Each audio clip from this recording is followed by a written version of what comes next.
do you want to make dinner with me tonight? But actually, I'm just prepping the things and Mike's the one that's cooking.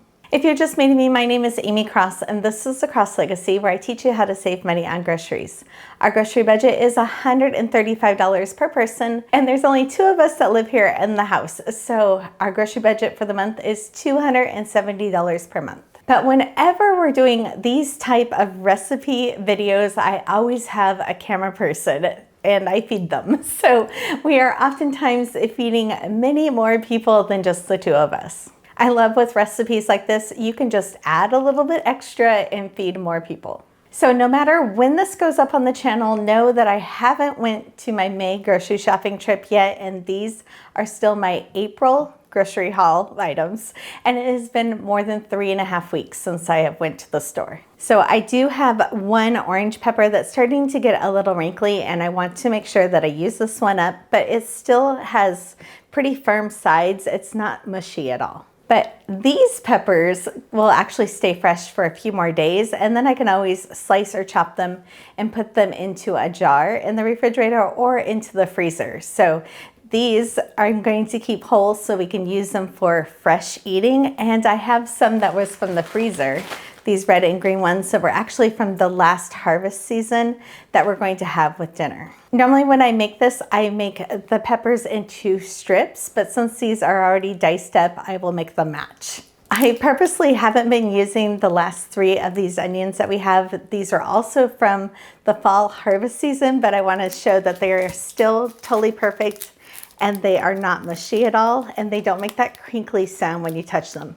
I only have 3 of these onions left from that 50-pound box that I got in September. And these were 2 of the onions that I got in April, and now it's the middle of May, and these are the ones I'm going to use for the dinner tonight. I don't think I told you what we're making for dinner yet, but we are actually going to make some yakisoba. I get these ramen noodles from Costco. I really love that they only have 2 ingredients in them and they are completely organic. So you're not getting any added fillers or other things from little packages. I am going to add these to some water and then add some chicken stock in this, mostly because I only have a little bit of chicken stock left in this jar and I want to use it up, and it will help flavor it. People are so funny with raw meat being on videos. Sometimes I don't like to show it, but I did take this chicken out of the freezer last night and kept it in this glass dish in the refrigerator so we wouldn't get any messes in the refrigerator. And then I'm going to end up chopping this up into smaller pieces so it cooks quicker and we can feed more people.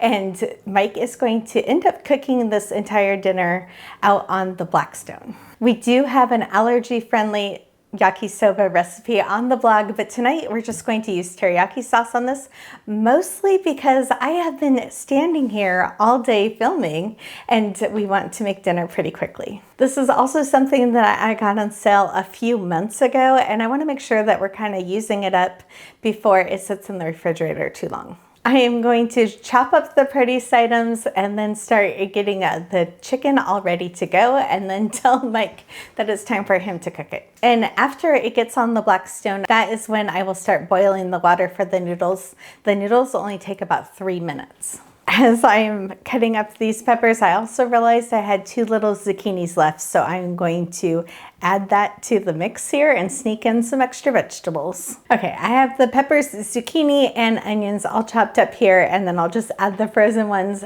And then I'm going to be switching over to cutting up the meat on a different cutting board. But we're kind of laughing that there are clouds rolling in, but there's supposed to be 0 chance of rain. So we're laughing if Mike is in the other room praying that it's going to rain so he doesn't have to be on camera. We'll see what happens. Even though we are making this tonight on the Blackstone, if it doesn't start raining, but you can also make this in a large skillet or as a sheet pan meal in the oven. So just cook it however you want to cook it. Okay, I did move all the fresh produce out of the way and put the fresh produce that we weren't cooking back in the refrigerator before I started chopping up this chicken or cutting up the chicken. And then I like to do any raw meat on this glass cutting board, and I do not like the sound of my knife on the glass cutting board. So whenever I can, I either hold it up at an angle to cut it, or I use my kitchen shears. And I love that these come apart and they go right into the dishwasher. These are like Pampered Chef ones from forever ago. And my glass cutting board also goes into the dishwasher. I'm gonna just take this chicken, put it into the bowl, and then add some teriyaki sauce, and then Mike is going to take over at the grill. Okay, seriously, there is 0 chance of rain and it's 81 degrees out, but these storm clouds just rolled in, and then the wind was blowing all the little particles and things, blossoms from our trees down on the Blackstone, so Mike got out of cooking dinner. But I was going to show you how much fun it is when he is cooking on the grill. We had done a hibachi style birthday party for him a couple years ago, and he had cooked in front of like 30 people that we had over for a birthday party, making the same dinner. It's really fun to be able to make different things and do a little show by the hibachi.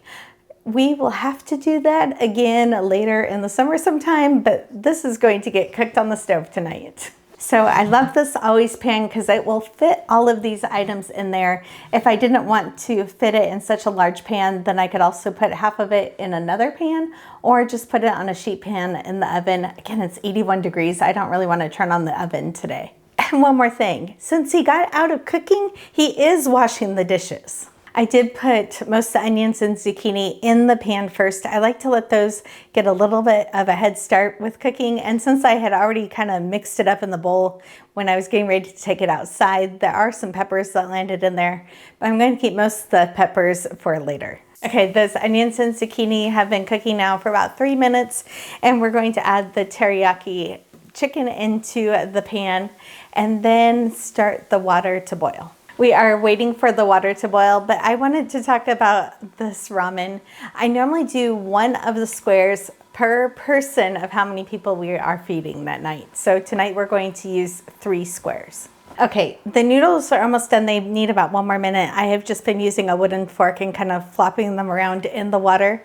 I am going to strain them, and then I'm going to add a little bit of sesame seed oil to them. I have learned not to put the noodles into the pan and then put the lid over the pan, because then they'll kind of break down even further. So if you keep them separate, it is better. And if you keep it separate and you have extras, then you can freeze the extra meat and peppers and vegetables. Okay, I drained the noodles. I forgot to mention that you want to cool them down with cold water so they stop the cooking process. And then I put a little bit of sesame oil in it and tossed those up and divided it into our 3 plates for dinner. And then I'm going to end up scooping up some of the things in the pan to put in our bowls, but I wanted to remind you that I'm not using the same wooden spoon I was using before for the raw chicken. Now I'm going to get a clean new one to dish the plates. So this is our dinner that I ended up cooking, and Mike ended up watering the plants, but he is doing the dishes after dinner tonight. But I hope you learned some tips about making some yakisoba and had fun watching it.